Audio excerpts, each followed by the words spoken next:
اللہ اکبر، جب یہ اللہ اکبر آپ کہہ رہے ہیں اس وقت آپ متوجہ ہوں، جانتے ہوں کہ آپ کون سا عمل انجام دے رہے ہیں۔ اس چیز کا نام کیا ہے؟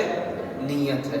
ابھی ماہ رمضان آئے گا تو ماہ رمضان میں بھی یہ مسئلہ پیش آئے گا، تو اس وقت پوچھتے ہیں جی ماہ رمضان کی نیت، روزے کی نیت کس طرح سے کریں؟ دیکھیں، اگر آپ جانتے ہیں کہ یہ ابھی ماہ مبارک رمضان چل رہا ہے اور صبح اذان صبح سے لے کر اذان مغرب تک خدا کی رضا کے لیے، خدا کے لیے میں نے آج وہ چیزیں جن سے روزہ ٹوٹ جاتا ہے، باطل ہو جاتا ہے، وہ انجام نہیں دینی، اسی چیز کا نام نیت ہے۔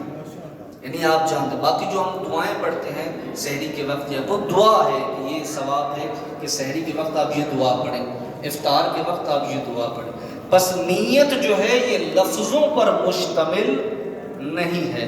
تو دوسرا واجب جو تکبیر ہے نماز میں، ایک تو یہ بتاتا چلوں کہ پوری نماز میں ایک ہی تکبیر ہے جو واجب ہے اور پھر واجب رکنی ہے، یعنی اس کو اگر آپ جان بوجھ کر، اس کو بھول کر یا مسئلہ نہ جاننے کی وجہ سے چھوڑ دیں گے یا غلط انجام دیں گے، آپ کی نماز باطل ہو جائے گی، وہ یہی تکبیر ہے۔ اس کے علاوہ باقی جتنی تکبیرات ہیں، رکوع میں جانے سے پہلے اللہ اکبر کہتے ہیں، رکوع سے اٹھنے کے بعد اللہ اکبر کہتے ہیں، سجدے میں جانے سے پہلے، سجدے سے اٹھنے کے بعد، یا آخر میں نماز کے اختتام پر 3 بار اللہ اکبر کہا، یہ سب کی سب کیا ہے؟ مستحب ہے، واجب نہیں ہے۔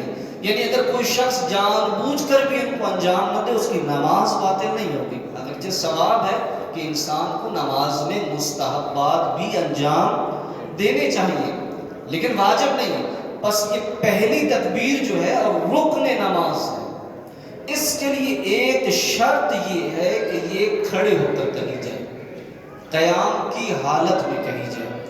اگر آپ بیٹھ کر کہیں گے کرسی کے اوپر یا زمین کے اوپر، آپ کی نماز کیا ہو جائے گی؟ باطل ہو جائے گی۔ تیسرا واجب جو رکن نماز ہے وہ یہی قیام ہے۔ قیام کی فقہاء نے 4 قسمیں بیان کی ہیں، جن میں سے 2 قسمیں واجب ہیں اور واجب رکنی ہیں، اور 2 جو ہیں وہ واجب ہیں لیکن رکن نماز نہیں ہے۔ پہلا قیام جو واجب ہے اور رکن نماز ہے وہ یہی ہے کہ تکبیر کہتے وقت جو ہے وہ ہم قیام کرتے ہیں۔